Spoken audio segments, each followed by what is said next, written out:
அண்ணாமலை அவர்கள் கேட்கிறாரா, எனக்கு இந்த தொகுதி தான் வேணும்னு கேட்கிறாரா? அப்படி கேட்டாருனாவே அந்த இடத்துல அவர் தோத்து போறாருன்ற ஒரு கேள்வி வருது இல்ல. அவர் கேட்கிறாருன்னு யார் சொன்னா?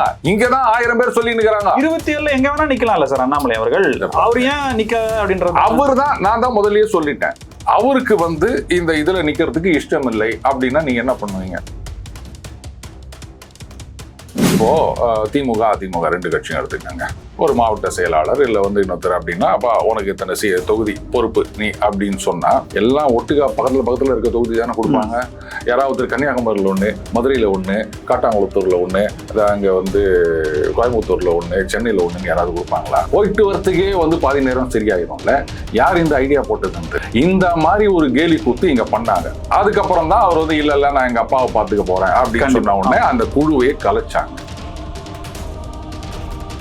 அதாவது பாஜக தொகுதிகள்ல மட்டும் சொல்ல போனா எடப்பாடியார் அவர்களே சொல்வாரு, தாராளமா நீங்க எங்க தொகுதிக்கும் பிரச்சாரம் பண்ணுங்க, கண்டிப்பா அப்படின்னு அவர் சொல்ல போறாரு. ஆனா அதையெல்லாம் இவங்க கண்டுக்காம அவரை புதுச்சேரி அமிச்சுட்டு அங்க பிரச்சாரம் பண்ணிருக்கிறாரு போது அப்போ என்ன சொல்லியிருக்கணும்? அது பாருங்க, தமிழ்நாடு தான் முக்கியம், புதுச்சேரியில அங்க பாத்துப்பாங்க. முன்னாடியே எலெக்ஷன் வரதுனால மேபி அங்க முடிச்சுட்டு மறுபடியும் வரலான்ற மாதிரி. எவ்வளவு நாளுங்க கேப் இருக்குது? பாஜக தனியா நிற்கும் போது அந்த ஆதரவு ஓட்டுகள்லாம் மீதி ஒரு 2-3% ஐயோ பாஜக தனியா நிக்குது, இது ஓட்டு போட்டா திமுக வந்துடும், அதனால அதிமுகவுக்கு போடுவோம்.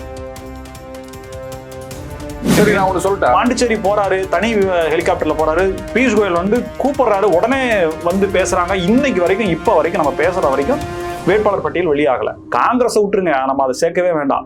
பாஜக இன்னைக்கு தேசிய கட்சியா இருக்கக்கூடியது, பல மாநிலங்கள்ல ஆளுங்கட்சியா இருக்கக்கூடியதுக்கு ஏன் இவ்வளவு ஸ்ட்ரகிள் அப்படின்ற கேள்வி வருது இல்ல சார்? அது யாராலன்றது கேள்வி வருது. ஸ்ட்ரகிள் அப்படின்றத நான் ஒத்துக்கிறேன். அது யாரால அப்படின்னா தேசிய தலைமையால தானே தவிர அண்ணாமலையால கிடையாது. வெள்ள ஓடி போறது அப்படின்றத நான் ஏத்துக்க மாட்டேன். ஜெயலலிதா அவர்கள் கட்சியில கட்டம் கட்டினப்போ அவங்க தனி கட்சி ஆரம்பிக்கல. நான் தான் அதிமுக நிரூபிக்கிறேன் அப்படின்னாங்க. 89 தேர்தலில் 20-21% என்னவோ வாங்குறாங்க. அந்த பக்கம் ஜானகி அணி 9% வாங்குறாங்க. ஆனாலும் அவங்க தனியா நின்று தனி கட்சின்னு ஆரம்பிக்கல. நாங்க தான் அதிமுக அப்படின்னு கடைசியா அதை நிரூபிச்சாங்க.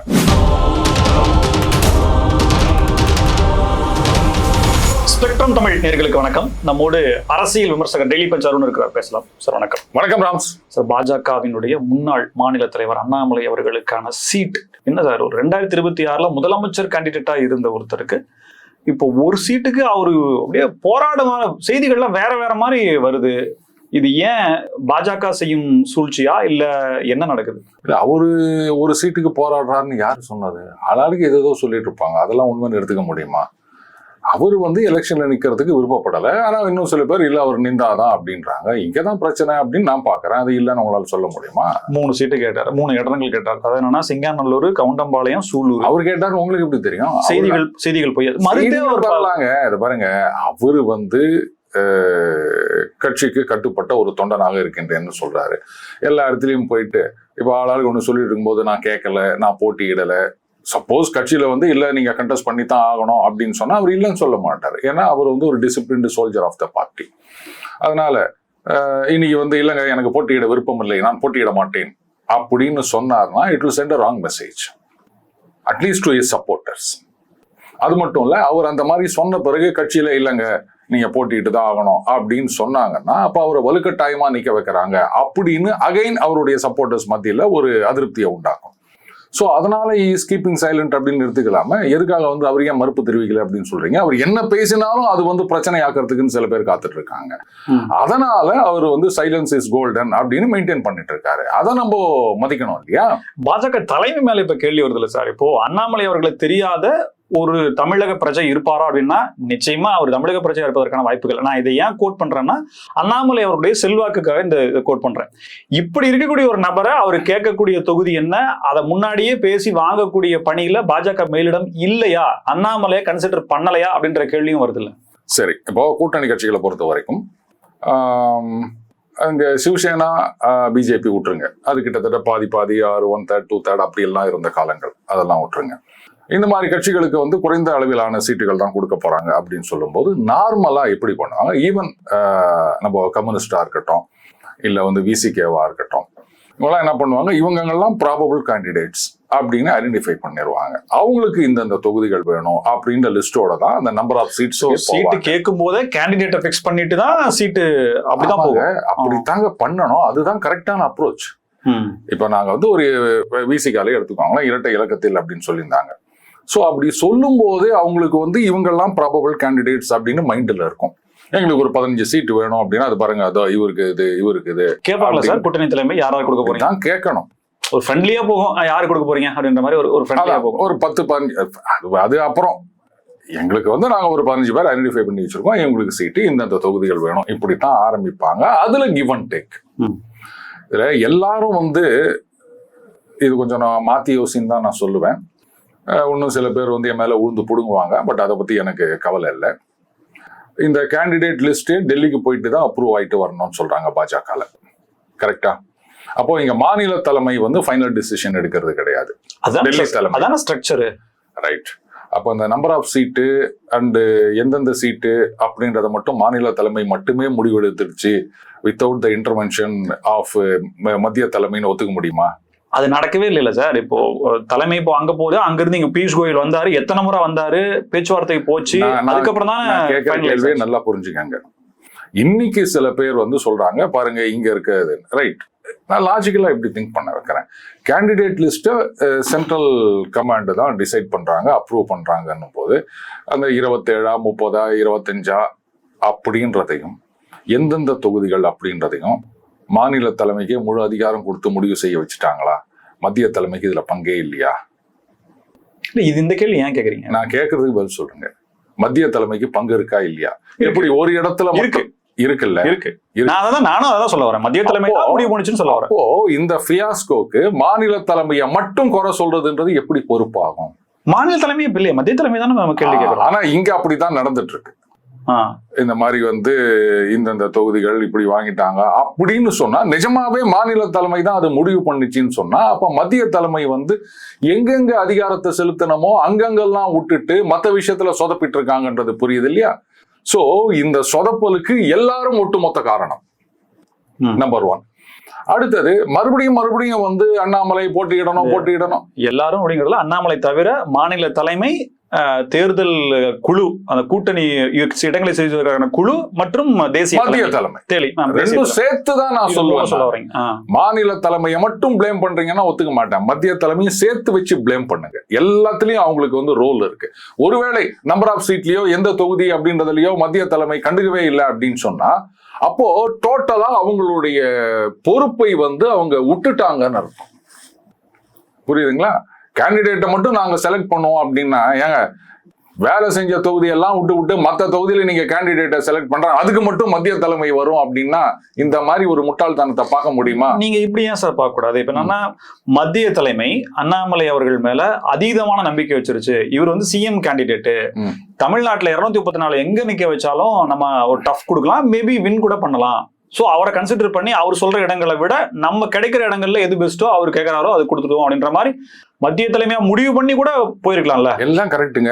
மறுபடியும் நான் சொல்றது இதுதான், உங்க கூட்டணி வெற்றி கூட்டணி அப்படின்னு சொன்னா இது ஜெயிக்கிற தொகுதி இது தோக்குற தொகுதின்னு சொல்லக்கூடாது. அததான் நாங்க தான் வெற்றி கூட்டணி. நான் ஒரே ஒரு கேள்வி என்ன கேட்கறேன்னா, அண்ணாமலை அவர்கள் கேட்கிறாரா எனக்கு இந்த தொகுதி தான் வேணும்னு கேட்கிறாரா? அப்படி கேட்டாருனாவே அந்த இடத்துல அவர் தோத்து போறாருன்ற ஒரு கேள்வி வருது இல்ல. அவர் கேட்கிறாருன்னு யார் சொன்னா? இங்கதான் 1000 பேர் சொல்லி நிக்கிறாங்க. 27 எங்க வேணா நிக்கலாம்ல சார் அண்ணாமலை அவர்கள். அவர் ஏன் நிக்க அப்படின்றது அவர் தான், நான் தான் முதல்லயே சொல்லிட்டேன். அவருக்கு வந்து இந்த இதுல நிக்கிறதுக்கு இஷ்டம் இல்லை அப்படின்னா நீங்க என்ன பண்ணுவீங்க? இந்த 27 வந்து நீங்களா சொல்ல இல்லங்கிறது எப்படி சார் எடுத்துக்க முடியும்? அவருக்கான செல்வாக்கு பாஜகவினுடைய வளர்ச்சின்றது உறுதிப்படுத்தி இருக்காரு. இப்போ எலெக்ஷன் டைம், அவர் ப்ரூவன் பண்ண வேண்டிய டைம். இப்பதான் அவர் அடிச்சு ஆடணும். 6 அடிக்கிறது, பால் இப்பதான் வருது, அழகா வருது. சரி, அதாவது சிங்கத்துக்கு வாலா இருக்கிறது காட்டிலும் எறும்புக்கு தலையா இருக்கிறது பெட்டர் அப்படின்னு கூட அவர் நினைக்கிறான் இல்லையா? அவர் போட்டி போட விரும்புறாரு அப்படின்னு ஏன் நீங்களா ஒரு கருத்து சொல்லி நிக்கிறீங்கன்ற? அவர் என்னைக்காவது சொன்னாரா நான் போட்டி போட போறேன் அப்படின்னு? 2026 இலக்குன்னு அவர் சொன்னது உங்களுக்கு ஞாபகம் இருக்கா சார்? 26 இலக்கு அப்படின்றது வந்து தனியா நின்று போட்டி போடும் போது கூட்டணியில நின்று இல்ல. கூட்டணி எதுவும் பண்ணுங்கன்னு சொல்லல, அவர்தான் சொல்லிட்டார்ல. நீங்க விலகுறீங்கனாலே இப்ப நீங்க 234 தொகுதியில குறைஞ்சபட்சம் 27 தொகுதியில பாஜகவினுடைய இடங்கள்ல நீங்க போய் அவர் போய் பிரச்சாரம் பண்றாரு, அவரு ஒரு இடத்துல நிக்கிறாருன்னா அந்த வெயிட்டேஜ் எப்படி இருக்கும்? ஆரம்பத்துல இருந்தே ஏதோ அப்படியே என்னமோ பிரஷர் வருதுன்ற மாதிரியே இருக்கு. பாண்டிச்சேரி போறாரு, தனி ஹெலிகாப்டர்ல போறாரு, பியூஷ் கோயல் வந்து கூப்பிடுறாரு, உடனே வந்து பேசுறாங்க. இன்னைக்கு வரைக்கும் இப்ப வரைக்கும் நம்ம பேசுற வரைக்கும் வேட்பாளர் பட்டியல் வெளியாகல. காங்கிரஸ் விட்டுருங்க, நம்ம அதை சேர்க்கவே வேண்டாம். பாஜக பல இன்னைக்கு தேசிய கட்சியா இருக்கக்கூடியது, பல மாநிலங்கள்ல ஆளுங்கட்சியா இருக்கக்கூடியதுக்கு ஏன் இவ்வளவு ஸ்ட்ரகிள் அப்படின்ற கேள்வி வருதுல்ல சார்? அது யாராலன்றது கேள்வி வருது. ஸ்ட்ரகிள் அப்படின்றத நான் ஒத்துக்கிறேன். அது யாரால அப்படின்னா தேசிய தலைமையால தானே தவிர அண்ணாமலையால கிடையாது. இப்போ நீங்க சொல்றீங்க அவர் சீஃப் மினிஸ்டரியல் கேண்டிடேட் 26 இலக்கு அப்படின்னு. சரி, பலமுறை சிஎம்மா தொடர்ந்து இருந்தவர். நான் எம்எல்ஏ எலெக்ஷன்லாம் நிக்க மாட்டேன், ஆனா நான் தான் சிஎம் பீகார்ல பாத்துருக்கோம்ல. இந்த மாதிரி வரலாறு நிறைய இருக்குது. அதனால அவங்க போட்டி போட வேண்டிய அவசியம் கிடையாது. இங்க சிக்கல் என்னன்னா, அண்ணாமலை நிக்கிறாரா நிக்கலையா அப்படின்றது கிடையாது. அவரை நீங்க ரெகக்னைஸ் பண்றீங்களா இல்லையா அப்படின்றத கூட நான் விட்டுருவேன்.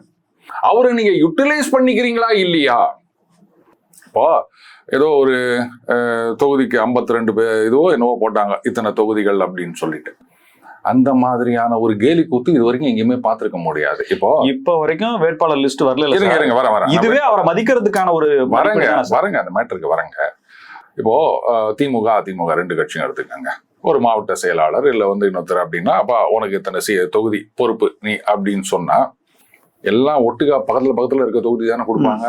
யாராவது கன்னியாகுமரியில 1, மதுரையில 1, காட்டாங்குளத்தூர்ல 1, அங்க கோயம்புத்தூர்ல 1, சென்னையில 1 யாராவது கொடுப்பாங்களா? போயிட்டு வரத்துக்கே பாதி நேரம் சரியாயிரும்ல. யார் இந்த ஐடியா போட்டதுன்னு தெரியல. இந்த மாதிரி ஒரு கேலி கூத்து இங்க பண்ணாங்க. அதுக்கப்புறம் தான் அவர் இல்ல நான் எங்க அப்பாவை பாத்துக்க போறேன் அப்படின்னு சொன்ன உடனே அந்த குழுவையே கலைச்சாங்க. இது வரைக்கும் அதுக்கப்புறம் அந்த மாதிரி ஒரு குழு போடல. அப்போ அது ஒரு முட்டாள்தனம்னு தெரியுது இல்லையா? கண்டிப்பா.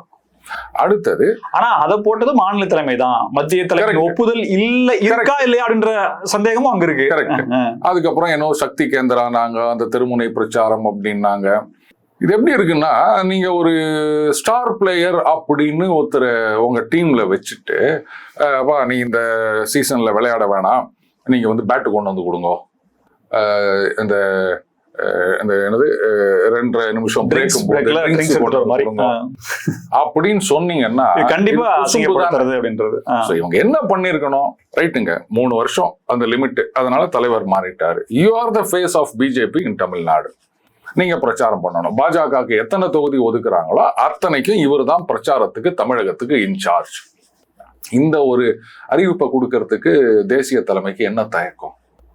இத பண்ணிருந்தாங்கன்னாலே பாஜகவுடைய வெற்றிக்கு அண்ணாமலை அவர்கள் பிரச்சாரம், அவர் தான் இன்சார்ஜ் அப்படின்னு ஒரு ஒருத்தருப்பாரு. எப்படி என்ன பண்ண வேற விஷயம்.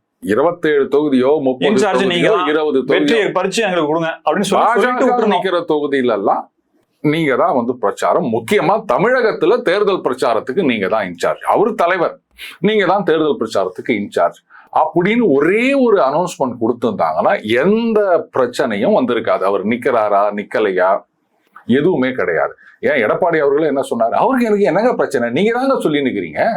அண்ணாமலை அவர்களுக்கு என்ன பிரச்சனை இருக்குது? நீங்க தான் கிளப்பி விட்டுனுக்கிறீங்க அப்படின்னாரு. இதே அண்ணாமலை அவர்களே எடப்பாடியார் அவர்களை என்டிஏ சார்புல சிஎம் ஆக்கணும் சொன்னாரா இல்லையா? சொல்லிட்டார். இவ்வளவு தூரம் எல்லாம் சரியான பிறகு தேசிய தலைமை எதுவுமே பண்ணாம, இப்ப எல்முருகன் அவர்கள் தலைவரா இருந்தார், ஷார்ட் பீரியட் தான் இருந்தாரு. அதுக்கப்புறம் 21 தேர்தல் முடிவுகளுக்கு பிறகு அவரை ராஜ்யசபா எம்பி ஆக்கினாங்க, மினிஸ்டர் ஆக்கி போனாங்க. இப்போ இவர் 3.5 வருஷத்துக்கு மேல தலைவராக இருந்தார்.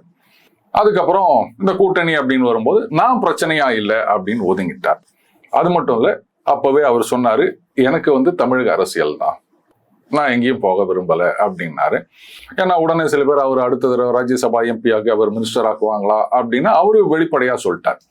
அதெல்லாம் எனக்கு விருப்பம் இல்லை. தமிழக அரசியல் இங்க பாஜகவை வளர்க்கணும், அதை ஒரு பெரிய கட்சியா கொண்டு வரணும், தனித்து ஆட்சி பிடிக்கிற அளவுக்கு கொண்டு வரணும், இதுதான் என்னுடைய லட்சியம்னாரு. சொல்லப்போனா எல்லா கட்சியும் அதுதான் லட்சியம். விசிகாவுக்கு மட்டும் தனியா இந்த ஆட்சியை பிடிக்கணும் ஒரு லட்சியம் கிடையாதா? நாதாகா கிடையாதா? தாவேகா கிடையாதா? சோ அதெல்லாம் நீங்க தப்புன்னு சொல்ல முடியாது. இப்போ தேசிய தலைமை ஏதோ ஒரு அடிப்படையில ஒரு கூட்டணி அப்படின்னு வச்சுட்டாங்க. Right, well and good. அதுல அவரு உடன்பாடு இல்லை, இருந்தாலும் நான் ஒரு டிசிப்ளின்டு சோல்ஜர் அப்படின்ட்டு தான் எடப்பாடியை முதலமைச்சராக்க வேண்டும்னு அவர் சொல்லியிருக்காரு. எனக்கு இஷ்டம் இல்லைங்க, அதனால நான் ஒதுங்கி போறேங்க, நீங்க யார வேணா சிஎம் ஆக்குங்க அப்படின்லாம் அவர் சொல்லலை. அவ்வளவு தூரம் அவர் சொல்லியிருக்காருன்னும் போது அது தலைவர் பதவியை விட்டு விலகி கிட்டத்தட்ட 1 வருஷம் ஆக போகுது. இன்னி வரைக்கும் அவருடைய சர்வீசஸை ரெகக்னைஸ் பண்ணி மேலிடம் என்ன பண்ணாங்க சொல்லுங்க. கரெக்டா நாங்க நேஷனல் லெவல்ல ஏதோ என்னது செயற்குழுவா பொதுக்குழுவா ஏதோ ஒரு, அதெல்லாம் யாருக்குங்க தெரியும்? இங்க நீங்க அவரை யூட்டிலைஸ் பண்ணணுமா வேணாமா? இன்னைக்கு நீங்க புதுச்சேரியில பிரச்சாரம் பண்ணிருக்கிறீங்கன்னா இல்ல நீங்க உடனே வாங்க, ஹெலிகாப்டர்ல பறந்து வாங்கும் சொல்றீங்கல்ல. அப்புறம் அதுக்கேற்ற ரெகக்னிஷனை கொடுக்காம அதை வார்த்தைகளால நீங்க செயல்படுத்தாம இப்படி இருந்தீங்கன்னா யாருக்கு இந்த லாஸ்? அதாவது பாஜக தொகுதிகள்ல மட்டும் இல்ல, சொல்ல போனா எடப்பாடியார் அவர்களே சொல்வாரு, தாராளமா நீங்க எங்க தொகுதிக்கும் வந்து பிரச்சாரம் பண்ணுங்க கண்டிப்பா அப்படின்னு அவர் சொல்ல போறாரு. ஆனா அதையெல்லாம் இவங்க கண்டுக்காம அவரை புதுச்சேரி அமிச்சுட்டு அங்க பிரச்சாரம் பண்ணினுங்கிறாரு போது அப்போ என்ன சொல்லியிருக்கணும், அதை பாருங்க தமிழ்நாடு தான் முக்கியம், புதுச்சேரியில அங்க பாத்துப்பாங்க. முன்னாடியே எலெக்ஷன் வரதுனால மேபி அங்க முடிச்சுட்டு மறுபடியும் இங்க வரலான்ற மாதிரி எவ்வளவு நாளுங்க கேப் இருக்குது, எங்க சொல்லிருக்கணும்ல இங்க வாங்க இங்க பிரச்சாரம் பண்ணுங்க. அது சரி, ஒன்னும் கேண்டிடேட்டே யாருக்காக கேட்பாரு இல்லையா? சோ இதெல்லாம் அவங்க பண்ற தப்பு. சார் நீங்க சொல்றது தெளிவா புரியுது. மேலிடம் அண்ணாமலை அவர்களை சரியான முறையில ட்ரீட் பண்ணல அப்படின்றத எடுத்துக்கலாம்ல சார். அது ஏன்ற கேள்வி வருது இல்ல, அதுக்கு அண்ணாமலை காரணமா அப்படின்ற ஒரு கேள்வி வருது இல்ல. நான் ஒண்ணு சொல்லிட்டேன், சொன்னா மறுபடியும் நிறைய பேர் என் மேல விழுந்து புடுங்குவாங்க. ஆனா பாஜகல வந்து இப்ப புதுசா ஒரு பாலிசியை ஃபாலோ பண்ணிட்டு இருக்காங்க. இது வந்து காங்கிரஸோடைய பாலிசி, அதாவது நேஷன் ஃபர்ஸ்ட் அப்படின்னு சொல்லுவாங்க. இங்க இண்டிவிஜுவலுக்கு எதுவும் கிடையாது அப்படின்னு சொல்லுவாங்க. ஆனா பாஜக இன்னைக்கு வந்து ஆட்சி கட்டிலில் 3வது முறையாக உட்கார்ந்து நிக்குது அப்படின்னு சொன்னா அந்த ஒரு தனிநபர் கரிஸ்மா, மோடி மேஜிக் அப்படின்றதுதான் இன்னைக்கு 3வது தடவை ஆட்சியை பிடிச்சிருக்கிறதுக்கு காரணம். அவங்க என்ன பண்றாங்கன்னா ரொம்ப கான்சியஸா இந்த மாதிரி இருக்கக்கூடாது, பார்ட்டி தான் முக்கியம், இண்டிவிஜுவல் கிடையாது அப்படின்ற மாதிரி கொண்டு போறாங்க எல்லா இடத்துலையும். நீங்க எல்லா மாநிலங்கள்லயும் அவங்களுடைய முதலமைச்சர்கள் அப்படின்னு பார்க்கும்போது ஒரு முதலமைச்சர் வந்து ரொம்ப பிரபலமாயிட்டு வரார் அப்படின்னா நம்ம மத்திய பிரதேசத்துல வந்து சௌஹான் அப்படியே கவால்னு அவரை ஒதுக்கினாங்க. அதுக்கப்புறம் இந்த தடவை சென்ட்ரல் மினிஸ்டரா கொண்டு வந்து வச்சுட்டாங்க. ஸோ நாங்க யார ஒன்னா நாங்க சிஎம்மா போடுவோம், அவங்க பெர்ஃபார்மன்ஸ் பிஜேபி இதை வச்சுதான் நீங்க ஓட்டு போடணும் அப்படின்ற மாதிரி கொண்டு வராங்க. இது எதுக்காக இந்த மாதிரி ஒரு விஷ பரீட்சை பண்றாங்கன்னு எனக்கு தெரியல. இது அப்படியே போற வரைக்கும் போயிட்டே இருக்கும். ஆனா எங்கேயாவது அந்த சென்ட்ரல் ஃபிகர், அந்த மோடி மேஜிக் அப்படின்றது, ஏன்னா இப்போ 29 அவர் ரிட்டையர் ஆவாரா அப்படின்னு கேட்டுட்டு இருக்காங்க. அவங்களுக்குள்ள அதுவும் ஒரு சட்டம் வச்சிருக்காங்கல்ல 75 வயசு அப்படின்னு. யார் கொண்டு வந்த சட்டமோ தெரியல. இது என்ன நீங்க வந்து 2/3 மெஜாரிட்டி இன் பார்லிமெண்ட் வச்சுதான் மாத்தணுமா?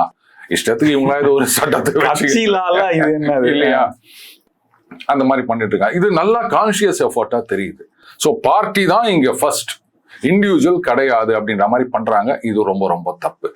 இந்த ஒரு அப்ரோச்னால தான் மாநில கட்சிகளை அவங்களால வந்து தோற்கடிக்க முடியல அவ்வளவு சுலபமா. தமிழ்நாட்டுல மட்டும்தானே சார், ஆல் ஓவர் இந்தியா வேற நிலைமையில தானே இருக்குது. All over India west Bengal மட்டும் விட்டுருங்க, அது ரெண்டு தமிழ்நாடு வெஸ்ட் பெங்கால். ஒடிஷா இருக்காங்க, எத்தனை வருஷம் ஆச்சு அங்க ஆட்சியை பிடிக்கிறதுக்கு. அங்க கடைசியில என்ன ஆகி போச்சுன்னா அவர் வந்து ஒரு ஐஏஎஸ் ஆபீசரை வச்சுட்டு அவருக்கு எல்லா அதிகாரங்களையும் கொடுத்து கட்சிக்காரங்களை வந்து சரியா இது பண்ணாம கட்சிக்குள்ளேயே வந்து ஒரு அதிருப்தி வந்து அதனால அது போனது. அவர் அந்த ஒரு இதை மட்டும் பண்ணாம இருந்திருந்தாருன்னா மேபி இந்த தடவையும் அவர் தான் ஜெயிச்சிருப்பாரு. அண்டு ஒடிஷாவை பொறுத்த வரைக்கும் நீங்க பாத்தீங்கன்னா தெரியும், பார்லிமெண்ட் எலெக்ஷன்ல வந்து பாஜக அதிக சீட்டுகளை ஜெயிப்பாங்க when compared to MLA election. ரெண்டும் சைமலா நடக்கிற விஷயம். அது ஒரே நாள்ல தேர்தல் நடந்தாலுமே 2 ஓட்டு போட்டாலுமே ஆமா எம்பி எலெக்ஷன்ல பாஜகவுக்கு ஃபேவராகவும் இங்க இதுக்கு ஃபேவராகவும் பண்ணுவாங்க. இதே தான் வந்து வெஸ்ட் பெங்கால்ல நடந்துட்டு, அங்க தனித்தனியா நடக்கும்.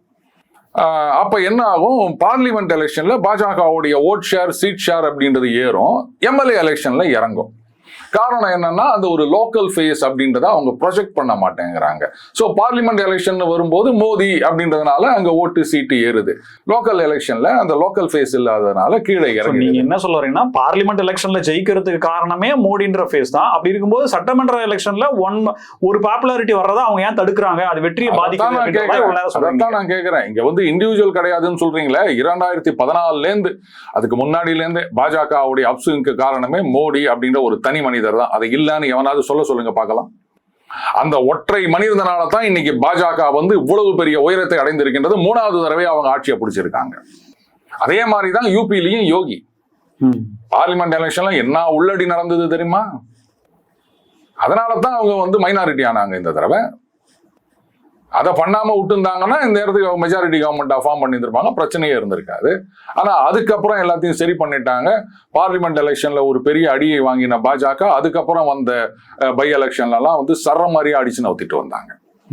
அதுக்கப்புறம் அவங்களுக்கு புரிஞ்சு போச்சு, இல்ல யோகியை விட்டா இங்க நம்ம அவரை ஒதுக்கணும்னு சொன்னா இது வேலைக்கு ஆகாது அப்படின்றதுனால அவங்க ரியலைஸ் பண்ணதுனால இந்த கோர்ஸ் கரெக்ஷன் பண்ணதுனால மறுபடியும் பாஜக எல்லாத்தையும் தட்டி தூக்கிட்டு வர முடிஞ்சது.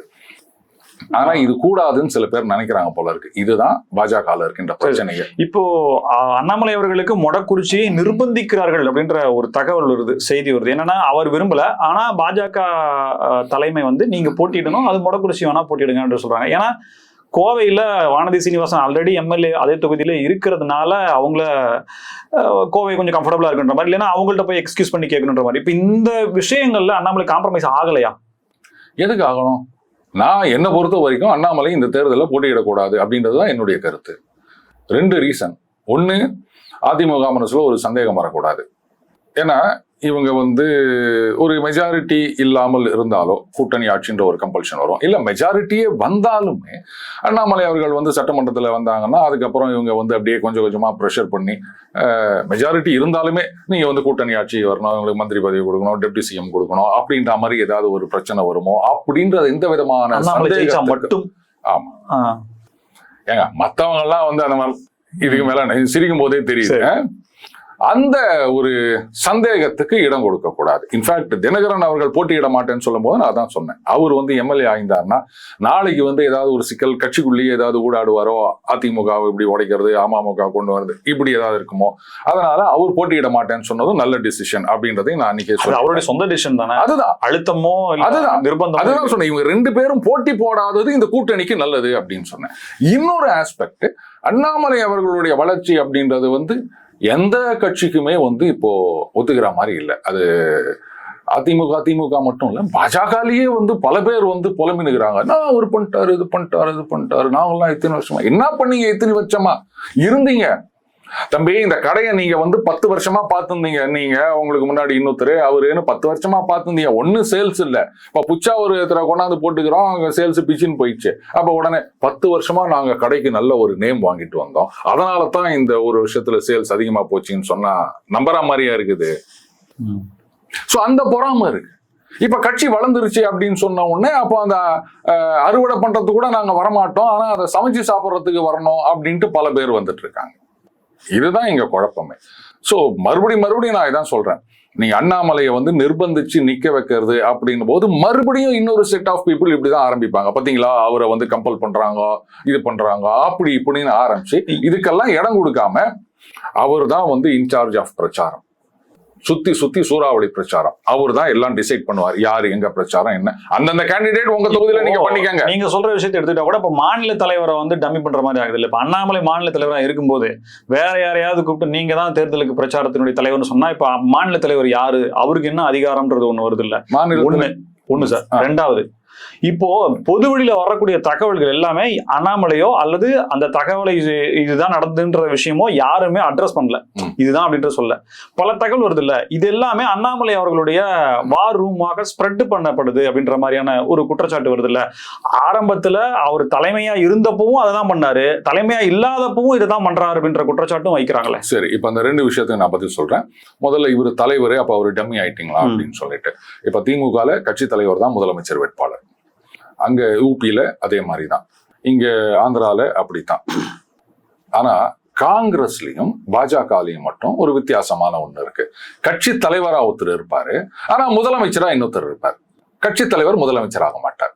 அதிகார பரவலாக்கம், புரியுதுங்களா? இதுதான் அவங்க 2 பேருடைய பாலிசி. அதே மாதிரிதான் இவர் கட்சி தலைவர், அவர் வந்து ஃபியூச்சர் சிஎம் வேட்பாளர். அதையே அப்படியே அண்ணாமலை தலைவர், அண்ணாமலை தலைவராக இருக்கும்போது கூட இந்த தேர்தல் பொறுப்பாளராகவும் தேர்தல் பொறுப்பு தலைமையாகவும் ஒருத்தர் போட்டா அப்ப நீங்க இந்த கேள்வி சரின்னு ஏத்துக்குவீங்களா? அண்ணாமலையை விட்டுட்டு நீங்க போறீங்களே அப்படின்னு சொல்லி கேட்க மாட்டீங்களா? இல்ல, மறுபடியும் நீங்க வந்து எனக்கு கிரிக்கெட்டுக்கு தான் கூட்டு வரீங்க. தோனி கேப்டன், போன சீசன்ல முதல்ல ரித்துராஜை கொண்டு வந்து கேப்டனா வச்சாங்க. ஆனாலும் வந்து பல டிசிஷன்ஸ் எடுத்து சொன்னது யாரு? தோனி தானே. ஏன்னா அவருடைய எக்ஸ்பர்டீஸ், அந்த டிஆர்எஸ்ஏ தோனி ரிவ்யூ சிஸ்டம்னு சொல்லுவாங்க. அவர் தான் வந்து இந்த பவுலரை கொண்டு வா, அதை பண்ணுவா, இங்க வந்து பிளேஸ் பண்ணு ஃபீல்டரை அப்படின்றதெல்லாம் சொல்லியிருந்தாரு. ஸோ அவருக்கு வந்து அந்த அளவுக்கு ஒரு எக்ஸ்பர்டீஸ் இருக்குன்றதுனால அதை யூஸ் பண்ணிக்கினாங்க. அதை விட்டுட்டு என்னங்க அவர் தானே கேப்டனு, அவர் தானே சொல்லணும் அப்படின்னு யாராவது யோசிச்சோமா? ஒருத்தர்கிட்ட ஒரு டேலண்ட் இருக்குது அப்படின்னு சொன்னா அதை யூஸ் பண்ணிக்கிறதுக்கு உங்க டீமோடைய பெட்டர்மெண்ட்டுக்கு. நீங்களே இப்ப மாத்தி பேசுறீங்க. இல்ல, அதாவது தலைவரா இருக்கும்போது அவரை தலைவரா போறதுல என்ன தப்புன்னு கேக்குறீங்க. அண்ணாமலை தலைவரா இருந்து வேற யாரையாவது தலைவரா போட்டா என்னன்னு கேட்டா அதுக்கு நான் சொல்லி முடிச்சிடுறேன், அவசரப்படுறேங்க. அந்த மாதிரி நயினார் அவர்கள் இன்னைக்கு தலைவரா இருக்காரு. ஆனா கரிஸ்மா அப்படின்றது வந்து அண்ணாமலைக்கு இருக்கா நயினாருக்கு இருக்கா எனக்கு சொல்லுங்க. அண்ணாமலைக்கு அவ்வளவுதானே. அப்புறம் அவரை வந்து கட்சியுடைய வெற்றிக்கு யூஸ் பண்ணிக்கிறதுல என்ன தப்பு? சரி, அண்ணாமலை தலைவரா இருக்கும்போது வேற ஒருத்தர் போட்டா அப்படின்னு வேற யாரு இருக்கா? அண்ணாமலை தலைவரா இருக்கும்போது நான் கேக்குற கேள்வி பதில் சொல்லுங்க சார். அதிகார பரவலாக்கம் சொல்றீங்கல்ல, அந்த அதிகார பரவலாக்கம்ங்கிறது அதிகாரம் ஒரு இடத்துல இருக்கக்கூடாதுன்றதுக்கு தானே காரணம். அவரோட திறமையான இல்ல அப்படின்ற மாதிரி இல்ல. ராம்சு, முதல்ல இந்த அதிகார பரவலாக்கம் அப்படின்ற வார்த்தையை சொன்னதே நீங்க, நான் சொல்லல. அவங்க இந்த மாதிரி ஒரு பாலிசி ஃபாலோ பண்றாங்கன்னு தான் நான் சொன்னேன். அதுக்கு நீங்க அதிகார பரவலாக்கம் சார், அது என்ன ஒண்ணா பேர் வச்சுக்கிட்டோம், அதை பத்தி எனக்கு கவலை இல்லை. அது நீங்க கொடுத்த பேர் அதிகார பரவலாக்கம் அப்படின்னு. இப்போ அண்ணாமலை அவர்கள் தலைவரா இருக்கும் பொழுது சரி ரைட்டு, ஒரு இன்னொரு கரிஸ்மாட்டிக் லீடர் இருந்தாருன்னா அவரை நீங்க இந்த மாதிரி ஃபேஸ் ஆஃப் த கேம்பெயினா யூஸ் பண்ணிக்கலாம் சார். தெரியும், அண்ணாமலை வர்றதுக்கு முன்னாடி அவருக்கு என்ன திறமைன்றது யாருக்கு தெரியும்? அவருக்கு ஒரு வாய்ப்பு கொடுக்க தானே தெரிஞ்சது அவரு. சரி, இப்ப நீங்க கொடுத்துருக்கீங்க வாய்ப்பு, நயினார் அவர்களுக்கு கொடுத்துருக்கீங்க, இன்னும் நிறைய தலைவர்கள் இருக்காங்க. சரி, நான் சொல்றேன் அண்ணாமலை விட்டுருங்க, நயினார் அவர்களே இருக்கட்டும், அண்ணாமலை வேண்டாம், வேற யாராவது ஒரு கரிஸ்மாட்டிக் லீடரை வந்து நீங்க ஃபேஸ் ஆஃப் த கேம்பெயினா போடணும் அப்படின்னா யாரை போடுவீங்க? அது குழு யாரை போடுவீங்க சொல்லுங்க. முடிவு பண்ணுங்க, குழு முடிவு பண்ண, நீங்க முடிவு பண்ணுங்க. அந்த 27 தொகுதிகளையும் பிரச்சாரம் பண்றதுக்கு ஒரு ஃபேஸ் ஆஃப் த கேம்பெயினா ஒருத்தரை நீங்க செலக்ட் பண்ணுங்க, அண்ணாமலையை தவிர்த்து அப்படின்னு சொன்னா யாரை செலக்ட் பண்ணுங்க? இதுக்குதான் முன்னாடி நான் கேட்ட யாரை செலக்ட் பண்ணுங்க வச்சு தன்னை மட்டுமே அதுதான் சார். இப்ப அதுதான் பதில் சொல்ல வரேன். இப்போ வேற ஃபேஸ் இருக்கான்னு நீங்க கேக்குற கேள்வியும் வேற ஃபேஸ் யாருமே அவங்க செய்யல. ஏன்னா அவங்களுக்கு வார் ரூம் கிடையாது. அண்ணாமலை அவர்களுக்கு சாதகமான நியூஸையும் அண்ணாமலை அவர்களை உயர்த்தியும் செய்திகளை வெளியில விடுறதுக்கான செலவுகளையும் அந்த கட்டமைப்பையும் அவங்க பண்ணல. அதனால அவங்க திறமை இல்லை அப்படின்றது எப்படி சார்? இப்போ sir, to be frank sir, சிரிக்க வேணாம் சார், அண்ணாமலை அவர்கள் மாதிரி திறமையான ஒரு நபர் பாஜகல, தமிழக பாஜகல இல்லைன்னு நீங்க சொல்றீங்களா? அதை மட்டும் நீங்க சொல்லுங்க. பாருங்க, நான் இல்லைன்னு சொல்லலைங்க, இருக்குன்றீங்களே நீங்க. அதுல ஒருத்தர் எடுத்துன்னு வந்து என் முன்னாடி காமிங்கன்னு சொல்றேன், அவங்க பேரை காமிங்கன்னு சொல்றேன். நான் சொல்லல இல்லைன்னு. அண்ணாமலையை ஒதுக்கிருங்க வானானே சொல்றேன். ரைட்டு, நயினார் அவர்கள் தலைவராக இருக்கட்டும், கேம்பெயின் இன்சார்ஜ்னு யாரையாவது ஒருத்தரை போடுவீங்கன்னா நீங்களே ஒன்று செலக்ட் பண்ணி கொடுங்கன்னு கேட்குறேன். அதுக்கு இவ்வளோ ஜாங்கிரி பிஞ்சுன்னுக்கிறீங்களே. அடுத்தது வார் ரூமுடைய பில்டப்பு அப்படின்னு தான் எல்லாரும் சொல்லிட்டு இருக்காங்க. ஏன் வார் ரூமை வந்து வேற யாரும் கட்டமைக்க முடியாதா? அடுத்தது சோசியல் மீடியாவில் இன்னைக்கு எத்தனை பேர் இருக்காங்க எனக்கு சொல்லுங்க. நம்ம தமிழக மக்கள் தொகை 8 to 10 கோடி பேர், சரியா? கடைசி சென்சஸை விட்டுருங்க, இப்போதைக்கு எப்படியும் ஒரு 10 கோடி இருக்கும். இன்னைக்கு ட்விட்டர்ல அந்த 10 கோடி பேர்ல தமிழ்நாட்டு மக்கள் தொகை எத்தனை பேர் இருப்பாங்க சொல்லுங்க.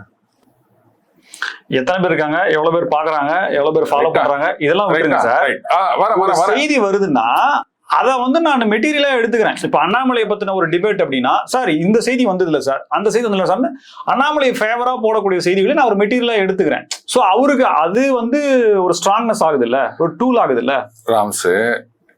அதாவது இந்த சோசியல் மீடியா பில்டப் அப்படின்றது வந்து ரொம்ப நாளைக்கு நிற்காது. ராகுல் காந்தி அவர்களுக்கு எவ்வளோ ஃபாலோயர்ஸ் இருக்காங்க. ஒண்ணு வேணாங்க, சசி தரூர் வந்து அப்போ ஃபேஸ்புக் ட்விட்டர் காலத்துக்கு முன்னாடி காலத்துல அவருக்கு வந்து ஏராளமான ஃபாலோயர்ஸ் இருந்தாங்க. அவரு பதவியிலேருந்து தூக்கும் போதோ என்னவோ வந்து திருவனந்தபுரத்துல ஒரு ஊர்வலம் போறாங்க, 50 பேர் கூட வரல. ஏன் மகாராஷ்டிரால எலெக்ஷன்ல வந்து மில்லியன் கணக்கில் ஃபாலோவர்ஸ் வச்சிருந்த ஒருத்தர் வந்து எலெக்ஷன்ல இருந்து 100 சில ஓட்டு கூட வாங்காம போலையா? அதனால சோசியல் மீடியா வேற, கிரவுண்ட் லெவல் அப்படின்றது வேற. சரி, இதை நான் கேட்கக்கூடாதுன்னு நினைக்கிறேன், திருப்பி என்ன கேட்க வைக்கிறீங்க. இன்னைக்கு அண்ணாமலை அவர்கள் ஒரு இடத்துல பிரச்சாரத்துக்கு போறார், பாஜகல இருக்க மற்ற தலைவர்கள் பிரச்சாரத்துக்கு போறாங்க. எந்த இடத்துல கூட்டம் ஸ்பான்டேனியஸா நிறைய வருது எனக்கு சொல்லுங்க. இந்த இடத்துலதான் பாஜக தலைமை யோசிக்கிற விஷயத்தை நீங்க யோசிக்கணும். பாஜகன்ற கட்சியையும் தாமரை சின்னத்தையும் வளர்க்காம அண்ணாமலை என்ற தனி மனித வளர்ச்சியும் தனி மனித புகழையும் உயர்த்துவது அப்படிங்கிறது எந்த விதத்துல தலைமை ஏத்துக்கும்? நீங்க இருக்கிறது பாஜகல, ஆனா இந்த விஷயங்களுக்கு பாடுபடாம அண்ணாமலை என்ற இமேஜை மட்டுமே நீங்க உயர்த்துறீங்க அப்படின்னா அது எதுக்குன்ற கேள்வி வருது இல்ல. ஓ, எனக்கு உங்களுக்கு தெரிஞ்ச விஷயங்கள் நான் சொல்லிடுறேன், இதை விட அதிகப்படியான விஷயங்கள் தெரிஞ்சிருக்கலாம். இதுக்கு நான் ஒரே ஒரு பதில் சொல்ல ராம்ஸ். ஆப்கி பார் மோடி சர்க்கார்னு சொன்னீங்களே தவிர ஆப்கி பார் பாஜக சர்க்கார்னு நீங்க சொல்லல. அப்ப இதுக்கு என்ன அர்த்தம் ராம்ஸ்? அப்போ அண்ணாமலை அவர்களை நியாயப்படுத்துறதுக்காக பிரதமரே நம்ம கம்பேரிசனா எடுத்துக்கலாம், அவருடைய செயல்பாட்டை எடுத்துக்கலாம். இங்க தனிநபர் கிடையாதுன்னு நீங்க உருட்டுறீங்களே, அப்ப அங்க என்ன பண்ணிட்டு இருக்கீங்கன்னு நான் கேள்வி கேட்கிறேன். உடனே அண்ணாமலை அவர்கள் மோடி அளவுக்கு பெருசா இப்படின்லாம் நீங்க ஆர்கியூ பண்ணீங்கன்னா இந்த மாதிரி தெரிஞ்சிச்சு சார். அப்போ அவருடைய முகம்தான், அவரை வச்சுதான் தமிழ்நாட்டு அரசியல் அண்ணாமலையை சார்ந்துதான் இருக்கணும் அப்படின்ற முடிவு அவர் எடுத்துட்டாரா அப்படின்ற கேள்வி பதில் கிடைக்குது. அவர் எடுக்கல, அவருக்கு அந்த கரிஸ்மா இருக்கு, மக்கள் இன்னைக்கு அந்த மாதிரி அவருக்கு ஆதரவா இருக்காங்க. இன்னைக்கு நீங்க நம்ம வீடியோலயே கமெண்ட்டை பாருங்க. எனக்கு தனிப்பட்ட முறையில் வர வாட்ஸ்அப் செய்திகள் இவ்வளவு ஏங்க ஒன்னு ஓப்பனா சொல்லிட்டேன். என்னுடைய சரி நண்பர்னு சொல்லிக்கிறேன், வேற ஏதாவது சொன்னா ஐடென்டிஃபை ஆயிரும். அவர் தீவிர பாஜக ஆதரவாளர். நேத்திக்கு ஃபோன் பண்ணி என்ன தெரியுமா சொன்னாரு, என்னடா எப்படா போயிட்டு இருக்கு அப்படின்னாரு. ஏதோ போயிட்டு இருக்கு சார் அப்படின்னேன். ஆலந்தூர்ல யாரா நிக்கிறாங்க அப்படின்னாரு. எனக்கு தெரியல சார் அப்படின்னு. நான் இந்த தடவை டிஎம்கேக்கு தான் ஓட்டு போட போறேன். என்ன சார் சொல்றீங்க நீங்களா? அவங்க குடும்பமே தீவிர பாஜக ஆதரவாளர்கள். அடப்பாட அண்ணாமலை இந்த மாதிரி ட்ரீட் பண்ணி இருக்கிறாங்க, இவங்களுக்கு என்னத்துக்கு நான் ஓட்டு போடணும்? நான் திமுகவுக்கு தான் ஓட்டு போட போறேன். அப்போ இந்த பிரச்சனையை பாஜக புரிஞ்சுக்கின்னு நீங்க அவருக்கு எம்பி பதவி கொடுக்க வேணாம், மினிஸ்டர் பதவி கொடுக்க வேணாம், அவரை யூட்டிலைஸ் பண்ணிக்கோங்க. சோ தட் அவருடைய ஆதரவாளர்கள் ஆஹா இவரை பத்தி பாஜக புரிஞ்சு வச்சிருக்காங்க, சோ அவருக்கு இந்த பொறுப்பை கொடுத்தா பாஜக ஜெயிக்கும் நினைக்கிறாங்க. துரோகம் சார். நீங்க சொல்ற பாயிண்ட் என்னன்றதை விட நான் அதை மாற்றி விடுறேன். ஒரு அண்ணாமலைக்கான முக்கியத்துவம் கொடுக்கலங்கிறதுக்காக நான் மாற்று கட்சி ஜெயிக்கிறதுக்காக நான் வாக்களிப்பேன்னு சொல்லி ஒருத்தர் சொல்றாருன்றதை நீங்க சொல்றீங்க அப்படின்னா இது எந்த விதத்துல ஒரு சொல்ல வர அண்ணாமலை போல இன்னும் பல பேர் வரலாம் பாஜகவுக்கு. ராம்ஸ் நான் தான் சொல்றேன். இப்போ இன்னும் சில பேட்டிகள்ல கூட ஒரு சேனல்ல நான் ஏதோ பேசின விஷயத்துல நான் என்ன சொன்னேன்னா, அதை பாருங்க, நீங்க கட்சி உறுப்பினர் அப்படின்னு சொன்னா கட்சி எடுக்கிற முடிவுக்கு கட்டுப்படணும், அதை கேள்வி கேட்க கூடாது. அல்டிமேட்லி அவங்க எல்லா கட்சி உறுப்பினர்கிட்டையும் எஸ்எம்எஸ் போல் நடத்தியா அவங்க டிசிஷன் எடுப்பாங்க. ஸோ நீங்க கட்சி உறுப்பினர்னா கட்சி எடுக்கிற முடிவுக்கு கட்டுப்படணும். நான் கட்சியுடைய ஆதரவாளர் அப்படின்னு சொன்னீங்கன்னா சரி ரைட்டு, அப்போ கட்சி ஆதரவாளர்ன்ற முறையில் அந்த கட்சிக்கு நீங்க சப்போர்ட் பண்ணணும். இல்லைங்க நான் இந்த தனிநபருடைய ஆதரவாளர் அப்படின்னு சொன்னா அப்ப அவர் சொல்றதை நீங்க கேட்கணும். அவரே எடப்பாடியை சிஎம் ஆக்கணும்னு சொல்லிட்டாரு, நீங்க அவருடைய ஆதரவாளர் தானே, அப்ப அவர் சொல்றதை நீங்க கேட்கணுமா வேணாமா? அவரு சொன்னாலும் நான் கேட்க மாட்டேன் அப்படின்னு சொன்னா அவரு கூட நீங்க அப்பா டக்கரா இதைத்தான் கேட்டேன். உடனே முத்திரை குத்திட்டாங்க, இவன் வேலை போயிட்டான். ஒரு பக்கம் இவன் எடப்பாடி கிட்ட இவனை வித்துட்டான்னு, இன்னொரு பக்கம் டிஎம்கே கிட்ட இவனை வித்துட்டான் அப்படின்னு. அப்ப அதை சொல்றது அந்த ரெண்டு கட்சி தலைமையில போய் சொல்லுங்கயா, அவங்களாவது பார்த்துட்டு அப்பா இவரை வாங்கியிருக்கமா காசே கொடுக்கலையா அப்படின்னு அப்பவாது ஏதாவது செட்டில்மெண்ட் வரப்போகுது. இப்படி ஒரு முத்திரை குத்தி வச்சிருக்காங்க. ஆனால் இப்போ இந்த பாஜகவுடைய அந்த 11% அப்படின்றது எப்பவுமே நான் சொல்லேன், பாஜகவுடைய கோர் ஓட் பேங்க் அப்படின்றது அரௌண்ட் 5 to 6%. ஆனா அவங்க எப்பவுமே ஒரு 2-2.5 அப்படிதான் வராங்கன்னா காரணம் என்னன்னா, பாஜக தனியா நிற்கும் போது அந்த ஆதரவு ஓட்டுகள்லாம் மீதி ஒரு 2-3% ஐயோ பாஜக தனியா நிக்குது, இது ஓட்டு போட்டா திமுக வந்துடும், அதனால அதிமுகவுக்கு போடுவோம் அப்படின்னு அந்த பக்கம் போயிட்டு இருந்தது. இப்போ அந்த ஒரு கிரெடிபிலிட்டி அப்படின்றது அண்ணாமலை அவர்கள் மூலமா வந்ததுனால, அது மட்டும் இல்ல அந்த நியூட்ரல் ஓட்டர்ஸ் அண்ட் அரசியல்னா ஒரு ஷாக்கடை, எனக்கு அது வேணவே வேணாம் அப்படின்னு ஒதுங்கி இருந்தவங்க இவரால ஈர்க்கப்பட்டு அரசியலுக்கு வராங்க. ஸோ அவங்கள நீங்க கட்சிக்காரங்கன்னோ கட்சி ஆதரவாளர்கள் அப்படின்னு பெரும்பாலும் இது பண்ண முடியாது. ஒரு சில பேர் கட்சி ஆதரவா இருக்கலாம், அது அவங்கள கேட்டீங்கன்னா நாங்க நேஷனல் எலெக்ஷன்ல மோடி அப்படின்வாங்க, புரியுதுங்களா? ஸோ அந்த மாதிரி ஒரு பாருங்க, உலகம் முழுக்க இப்படி தாங்க ஒரு இண்டிவிஜுவல் அவருடைய பேஸ். என்னன்னா பாஜகல இருந்து அண்ணாமலை, ஒருவேளை நான் ஒரு பேச்சுக்காக கேட்கிறேன், அண்ணாமலை அவர்கள் விலகினார், புது கட்சியோ அல்லது வேறு கட்சியிலோ இணைகிறார் அப்படின்னா கூட அவருடைய செல்வாக்கு, அவருடைய ஃபாலோவர்ஸ் அப்படிங்கிறது குறையாது அப்படிங்கறத எடுத்துக்கலாமா சார்? கர்நாடகால இந்த மாதிரி ஒரு விஷ பரீட்சை பண்ணாங்க பாஜக. எதியூரப்பா அவர்கள் அவர் தனியா போனாரு, ஒரு கட்சி ஆரம்பிச்சாரு, சம் 8% என்னவோ ஓட்டு வாங்கினாரு, அதுக்கப்புறம் மறுபடியும் சேர்ந்தாங்க. அங்கேயும் என்னன்னா கட்சி தான், தனிநபர் கிடையாது அப்படின்னு உருட்டினாங்க. அதனுடைய பலனை அவர்கள் அனுபவித்தார்கள். அண்ட் அண்ணாமலை தனி கட்சி ஆரம்பிக்கலாமான்னா இதுவும் நான் அன்னைக்கே நான் சொல்லிட்டேன், இதை பாருங்க அது தப்பு. எதுவா இருந்தாலும் உள்ளுக்குள்ள நின்று சாதிக்கணுமே தவிர வெளில போறது அப்படின்றது சரி வராது. அதை நான் என்னைக்குமே சப்போர்ட் பண்ணது கிடையாது. அவங்க ஆதரவாளர்கள் என்ன சப்போர்ட் பண்றாங்க அது எனக்கு தெரியாது.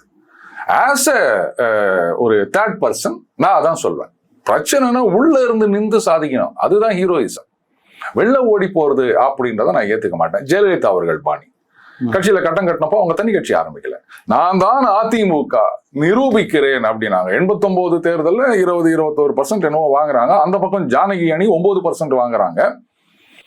ஆனாலும் அவங்க தனியா நின்று தனி கட்சின்னு ஆரம்பிக்கல, நாங்க தான் அதிமுக அப்படின்னு கடைசியா அதை நிரூபிச்சாங்க. சோ அந்த மாதிரி வந்து பண்ணணும்ன்றதுதான் என்னுடைய கருத்து. இதுல மற்றவங்க என்ன முடிவு எடுக்கிறாங்க நம்ம ஒன்றும் டிசைட் பண்ண முடியாது இல்லையா? நம்ம அவங்கள போயிட்டு நீ இப்படி பண்ணு அப்படி பண்ணுன்னு சொல்ல முடியாது. நீங்க உங்களுக்கு இப்போ இவர் மேல வந்து இவருக்கு ஒன்றும் இல்லை அப்படின்ற கோபத்தினால வந்து யாருக்கு நீங்க ஓட்டு போறீங்க, இது சரியா, நீங்க யோசிச்சு பாருங்க அப்படின்லாம் நம்ம சொல்லலாம். அரசியல் அப்படின்றது பெர்செப்ஷன் அண்ட் பெரும்பாலும் உணர்ச்சி பூர்வமான முடிவுகள் எடுக்கிற நிலைமை. அதை வந்து நம்ம ஒன்றும் கடந்து வந்துட்டோம்ல சார். 27 சீட்டு வாங்கிட்டோம், என்னென்ன இடங்கள்ன்றதும் பேசி வாங்கியாச்சு.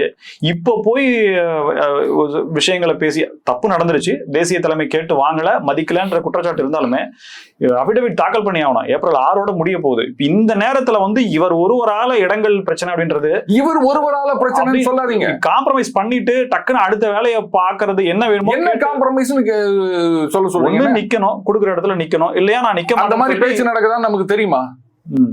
எல்லா ஆளாளுக்கு ஒண்ணு சொல்றது. சொல்ல போனா இந்த 27 சீட்டு கொடுத்துட்டாங்க அப்படின்னு போது நான் என்ன சொன்னேன் பாருங்க, எல்லாம் ரைட், மேலிடம் முடிவு பண்ணிட்டாங்க, 27 சீட்டு கொடுத்துட்டாங்க. இப்ப இந்த 27 சீட்ல போன தடவை 4, இந்த தடவை 24 இல்ல 25 இல்ல 27 ஜெயிக்கணும், அதுக்கு நீங்க போய் வேலை செய்யுங்க அப்படின்னு சொன்னதுக்கு தான் வந்து இவன் வேலை போயிட்டான் அப்படின்னு முத்திரை ஊத்திட்டாங்க.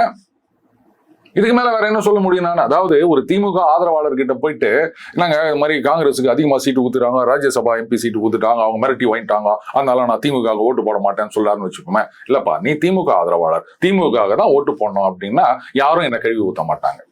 அதே மாதிரி அதிமுக ஆதரவாளர்கிட்ட போய் நீ அதிமுக ஓட்டு போடு அப்படின்னா யாரும் என்ன கழுவி ஊத்த மாட்டாங்க. ஆனா பாஜக ஆதரவாளர்கள் சொல்லிக்கிறவங்க கிட்ட போயிட்டு சரிங்க ஏதோ ஒண்ணு கொடுத்துட்டாங்க, அப்ப ஆதரவாளர்கள் பாஜக ஓட்டு போடுங்க அப்படின்னா என்ன கழுவி ஊத்துவாங்க. இது என்னன்னு சொல்லுவீங்க நீங்க? ரொம்ப விசித்திரமான ஒரு நிலைமையா இருக்குது. இங்க பொறுத்திருந்து பார்க்கலாம், எல்லா பிரச்சனைகளும் சரியாகும் அப்படின்ற நம்பிக்கையில. தகவலுக்கு நன்றி. நன்றி ராம். நிலை மீண்டும் சந்திப்பு. மனிதர்கள் ஸ்பெக்ட்ரம் தமிழோட நன்றி நேயர்களே.